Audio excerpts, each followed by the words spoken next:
The bitter mountain air cut through my thin jacket as I struggled to make sense of my surroundings. My head felt heavy, almost as if I'd been drugged, and the world around me seemed to spin slightly as I tried to focus. What's going on? Where am I? I whispered to myself, my voice trembling in the eerie silence of the wilderness. Just hours ago, I had been sitting comfortably in my son-in-law's SUV, heading out for what was supposed to be a pleasant family camping trip. Sarah had been so excited about it, chattering about marshmallows and ghost stories around the campfire. How had everything gone so wrong? The last clear memory I had was a feeling unusually drowsy in the car. James had offered me some water, saying I looked dehydrated. After that, nothing. Just darkness until I woke up here, alone in this godforsaken place. My heart pounded against my chest as I took stock of my situation. No backpack, no phone, no wallet, nothing but the clothes I wore. The realization hit me like a physical blow. This was no accident. Someone had left me here deliberately. A deep, guttural growl echoed through the trees, sending ice through my veins. Whether it was a bear or some other predator, I knew I was in danger. Everything I'd ever learned about wilderness survival flashed through my mind. Don't run, don't panic, don't wander aimlessly when lost. But knowing what not to do didn't help me figure out what I should do. The sound of movement grew closer. Leaves crunching under heavy feet, twigs snapping with each step. My breath caught in my throat as I pressed my hands over my mouth, trying to silence even the smallest sound. In the growing darkness, every shadow seemed to hide a threat. Then, from behind an ancient, weathered shrine, a small figure emerged. My heart nearly stopped as I recognized the familiar mop of brown hair and bright blue eyes. "Michael?" I gasped, hardly believing my eyes. "How did you get all the way here? Where are your mother and father?" My 5-year-old grandson's face was serious, his eyes holding a wisdom that seemed far beyond his years. He grabbed my hand with surprising urgency. "Quick, Grandma," he said, tugging at my arm. "There's a bear coming this way." I hesitated for just a moment, my mind struggling to process the impossibility of his presence here. But another growl, closer this time, spurred me into action. I allowed Michael to pull me along, following his lead through the darkening forest. As we moved through the wilderness, I couldn't help but think about all the strange things I'd noticed about Michael over the past few years. The way he sometimes seemed to know things he couldn't possibly know. The odd comments he would make about past events he'd never witnessed. I'd always suspected there was something special about my grandson, something mysterious and perhaps even supernatural. But I never imagined his gifts would manifest like this, saving my life in the middle of nowhere. What I didn't know then was that this was just the beginning. The truth behind my abandonment in the mountains would soon come to light, and the person responsible would face consequences they never expected. Part 1. The Beginning. Life has a way of surprising you, both with its cruelties and its blessings. My name is Elizabeth Cooper, though most people call me Beth, and at 68 years old, I thought I'd seen enough of both to last a lifetime. I was wrong. For most of my life, I lived what many would consider an ordinary existence, but it was precious to me. Our family of 3, my husband Thomas, our daughter Sarah, and myself, shared a modest home filled with love and warmth. We weren't wealthy by any means, but Thomas made sure we never wanted for anything. I can still remember the way Thomas would come home late at night, his tie loosened and his shoulders heavy with exhaustion, yet his eyes would light up the moment he saw me. He'd kiss my cheek and ask about my day, genuinely interested in every small detail I shared. "One day, Beth," he would say, settling into his favorite armchair, "once I retire, we'll spend so much time together, it'll make up for all these long hours. We'll travel the world, just you and me." I would smile and bring him his evening tea, trying to hide the loneliness that crept in during those long days alone. "Promise?" I'd ask, already knowing his answer. "Cross my heart," he'd reply, taking my hand in his. We'll start with Paris. You've always wanted to see Paris. Part 2. Family Bonds. Thomas worked as a financial advisor, and his dedication to providing for our family meant long hours at the office and frequent business trips. While we were comfortable financially, there were times when the emotional cost felt steep. Sarah would often ask about her father during dinner, her young face filled with a mixture of pride and longing. Daddy's helping other families with their money, I would explain, cutting her meat into bite-sized pizzas. That's why he works so hard, to make sure we have everything we need. Sarah grew up understanding the value of hard work and sacrifice, but also the importance of compassion. Despite Thomas's frequent absences, she never doubted his love for us. Every Sunday, no matter how busy work was, Thomas would make time for our family breakfast. He'd make his famous blueberry pancakes, while Sarah helped set the table, and for those precious morning hours, everything felt perfect. Mom, Sarah said to me one Sunday morning when she was 16. I want to be just like Dad when I grow up. Not the same job, maybe, but I want to take care of my family the way he takes care of us. I remember how Thomas's eyes misted over when I told him about that conversation later. He hugged me tight and whispered, "We did good, Beth. We did real good." Those memories became even more precious after Thomas's diagnosis. It came without warning, a routine checkup that turned our world upside down. Stage 4 pancreatic cancer, the doctor said. Terminal. Thomas took the news with the same quiet strength he'd shown throughout his life. "Beth," he said that night, holding my trembling hands in his, "I need you to promise me something. Promise me you'll keep living after I'm gone. Really living, not just existing. Sarah will need you more than ever." I tried to protest, to deny the reality of what was happening, but Thomas wouldn't let me hide from the truth. "Promise me," he insisted, his voice gentle but firm. "I promise," I whispered, though my heart felt like it was breaking into 1,000 pieces. Part 3. Loss and New Beginnings. Thomas's decline was rapid. Within 6 months of his diagnosis, my strong, vibrant husband had become a shadow of himself. Yet even in his final days, his main concern was for Sarah and me. "I'm sorry," he said one evening, his voice barely above a whisper. "I'm sorry I won't get to take you to Paris like I promised." I stroked his hand, trying to hold back my tears. "Don't be sorry. You gave us a beautiful life, Thomas. That's worth more than any trip." He passed away peacefully in his sleep 3 days later. Sarah and I held each other through the funeral, trying to be strong, the way Thomas would have wanted. But the house felt emptier than ever before, the silence almost deafening in his absence. It was during this difficult time that James Mitchell entered our lives. He seemed like a blessing at first, a young man who showed genuine interest in both Sarah and her grief. He was patient, understanding, and seemed to know exactly what to say to make her smile again. Their courtship was brief but intense, and within a year of meeting, they were married. I was happy for Sarah, truly I was, but something about James always made me slightly uneasy. I couldn't put my finger on it. He was perfectly polite to me, always saying the right things, but sometimes I caught him looking at me with an expression I couldn't quite read. The birth of Michael brought new joy to our family. From the moment he was born, there was something special about him. He had Thomas's eyes, not just the color, but the depth, the wisdom that seemed to live in them. As he grew, he began to say things that gave me chills. Grandpa says he's sorry he never got to take you to Paris. Michael told me one day when he was 4, completely out of the blue. I nearly dropped the cookie jar I was holding. "What did you say, sweetheart?" I asked, my hand shaking slightly.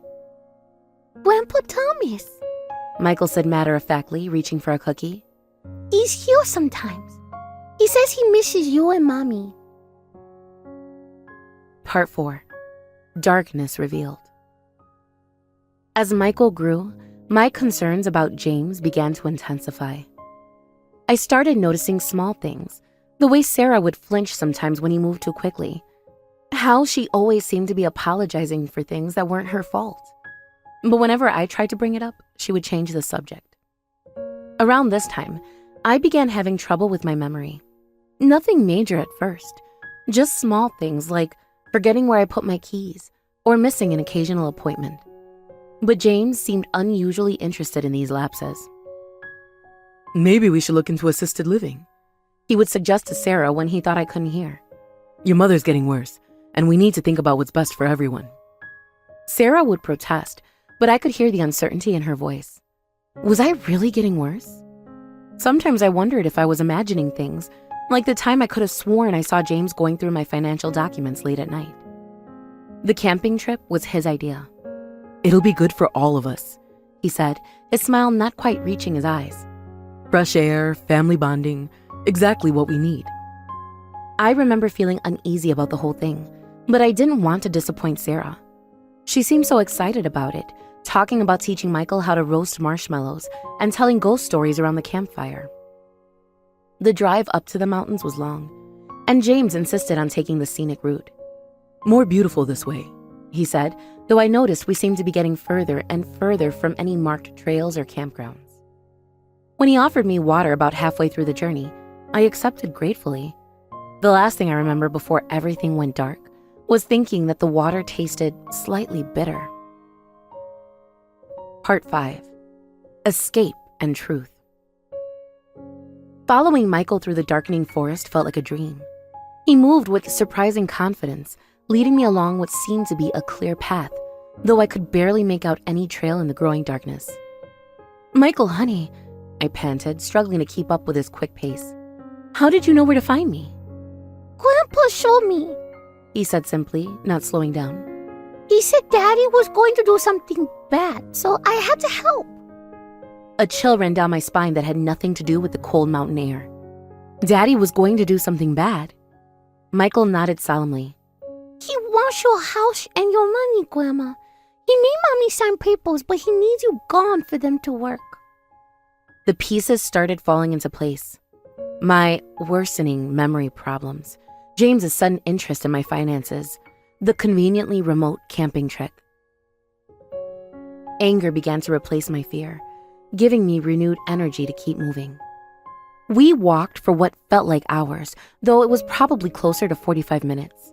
Finally, we reached a small clearing where, to my amazement, a park ranger's station stood illuminated in the darkness. "Help!" I called out, my voice hoarse but urgent. "Please, we need help!" The door burst open, and 2 rangers rushed out, their flashlights cutting through the darkness. But when they reached us, I was alone. Michael had vanished as mysteriously as he had appeared. The rangers were horrified by my story of being abandoned in the wilderness. They immediately called the police, and within hours, a search was launched. Not for me, but for James Mitchell. Part 6. Justice and Healing. The scene that greeted me when I finally made it back to civilization was one I'll never forget. James's face went pale as a ghost when he saw me walk into the police station, very much alive and accompanied by 2 stern-looking officers. What? How are you still alive, huh? He sputtered, his careful facade cracking completely. Sarah, who had been frantically filing a missing persons report for both Michael and me, burst into tears at the sight of me. "Mom! Oh God, Mom!" She threw herself into my arms, sobbing. "Michael disappeared hours ago. We can't find him anywhere." Mrs. Cooper, one of the officers said gently, your grandson isn't in the station security footage. Are you sure he was with you on the mountain? Before I could respond, Michael came running out from behind a desk, seemingly appearing out of nowhere. Grandma, you made it. He hugged my legs tightly, as solid and real as any 5-year-old boy. The truth came out quickly after that. James broke down under questioning, admitting to everything. He had been embezzling from his company and was deeply in debt. He had convinced Sarah to sign over power of attorney for my assets, playing on her concerns about my supposed mental decline. All he needed was for me to disappear in a tragic accident for his plan to work. The evidence against him was overwhelming.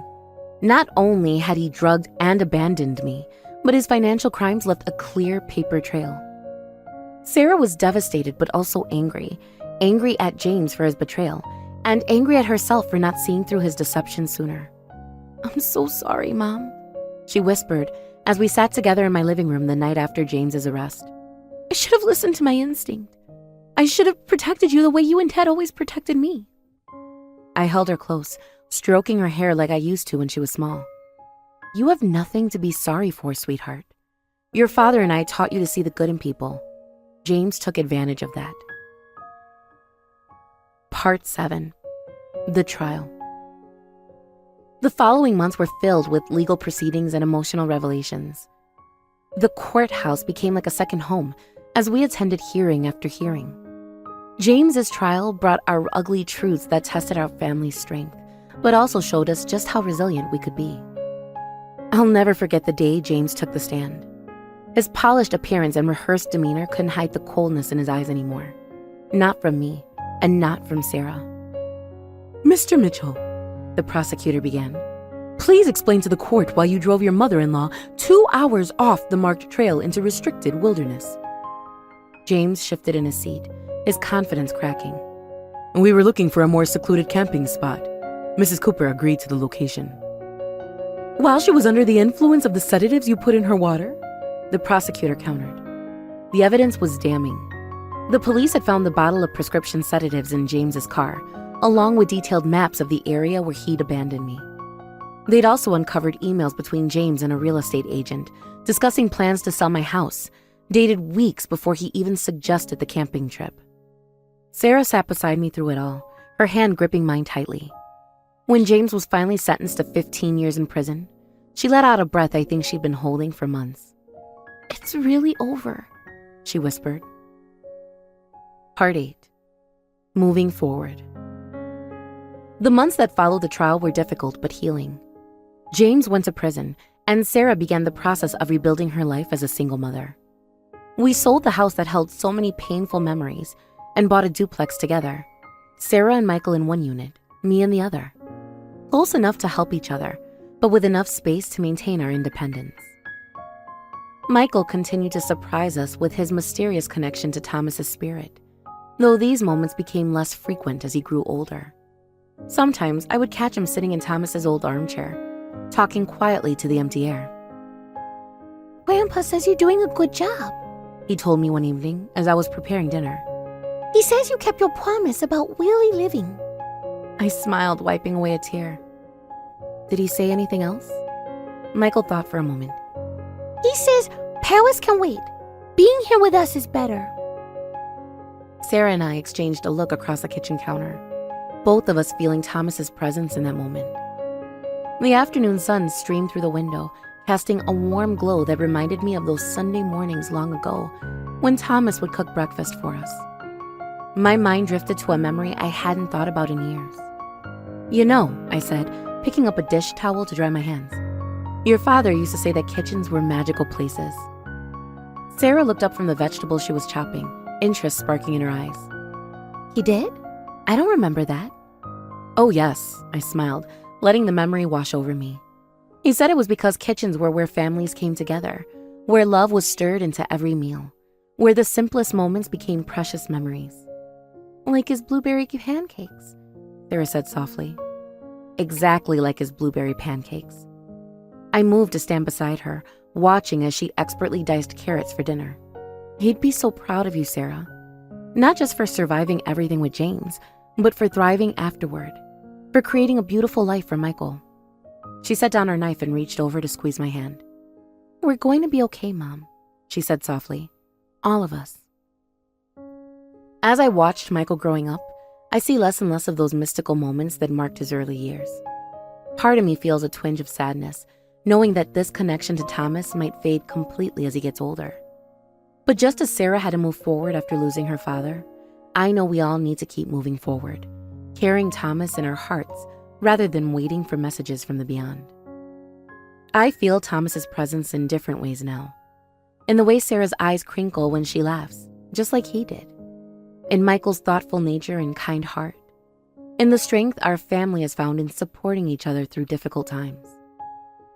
Michael started middle school last fall, and while his mysterious connections to Thomas seem to have faded, other gifts have emerged.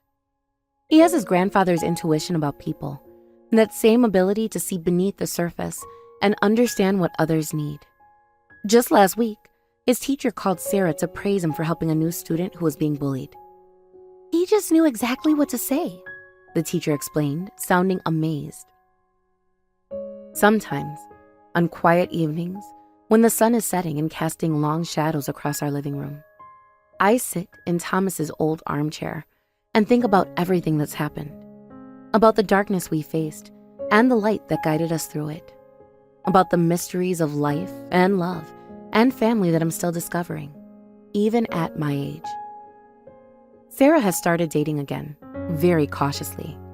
She met a kind-hearted high school teacher named David at one of Michael's school events.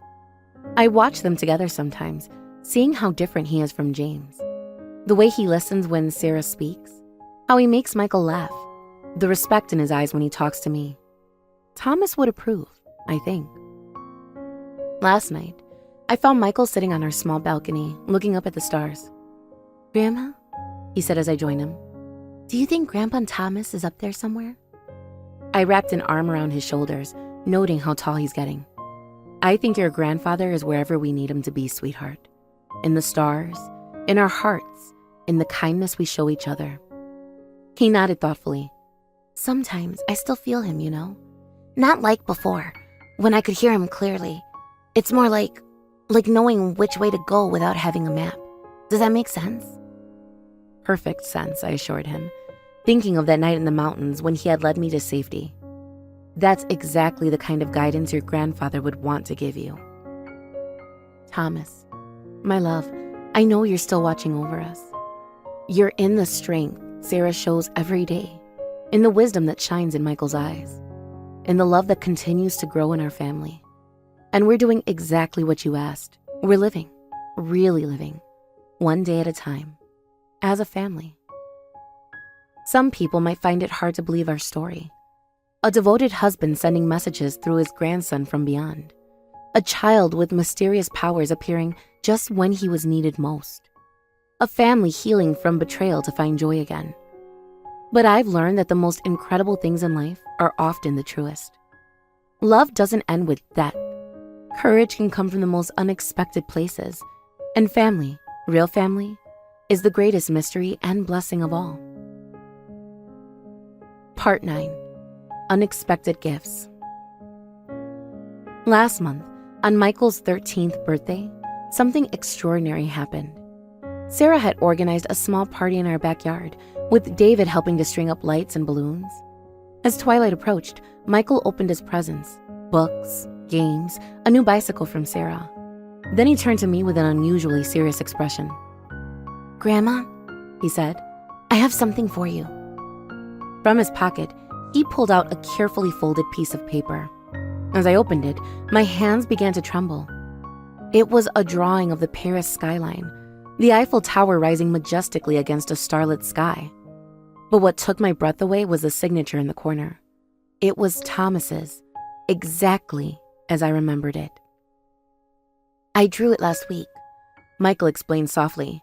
but halfway through, it felt like someone else was guiding my hand. And when it was done, I just knew how to sign it that way. Sarah moved closer, her eyes wide. That's Dad's signature, she whispered. Exactly how he used to sign my report cards. David, who had been helping clean up wrapping paper, came to look. That's remarkable, he said, studying the drawing. The perspective, the detail. It's really something special. I hugged Michael tightly, tears streaming down my face. Thank you, sweetheart. It's perfect. Later that evening, after the other guests had gone home and Michael was in bed, Sarah, David, and I sat in the garden. The string lights twinkled overhead like stars, and a gentle breeze carried the scent of Sarah's roses, the ones she planted in memory of Thomas. You know, David said thoughtfully, I never met your father, Sarah, but being part of this family, I feel like I know him through the stories you all tell, through the love that's still so present here. Sarah leaned against his shoulder, smiling. Dad would have liked you. He always said you could judge a person's character by how they treat others when they think no one's watching. And I've seen how you are with Mom and Michael. Not because you're trying to impress anyone, but because that's just who you are. Speaking of Michael, I added, David, I hope you know how much it means that you've never dismissed his connection to Thomas. Many people would have. David shook his head. How could I? I'm a science teacher, yes, but I'm also someone who believes in the most important things in life can't always be explained by formulas and textbooks. Love, family, the bonds that connect us, those are mysteries worth embracing. Sarah squeezed his hand, and I saw in her eyes the same quiet joy I used to see in Thomas's. My daughter had found her way back to happiness, on her own terms and in her own time. I thought about the drawing upstairs, now framed and hanging in my bedroom. Perhaps Thomas and I would never get our trip to Paris, but he had found a way to give me a piece of that dream anyway, through our grandson's hands and heart. That's the thing about love. It finds a way to express itself, even across the boundaries of time and space and death itself. Through memories and messages, through the legacy we leave in our children and grandchildren, through the simple daily acts of caring that ripple outward in ways we may never fully understand. As I watch our family continue to grow and change, I'm filled with gratitude for all of it. The joy and the pain, the losses and the gains, the endings and the new beginnings. Each chapter of our story has taught us something valuable about love, resilience, and the enduring power of family bonds. Thomas, my darling, you kept your promise after all. You're still taking care of us, still showing us the way forward, still teaching us that love is the greatest journey of all.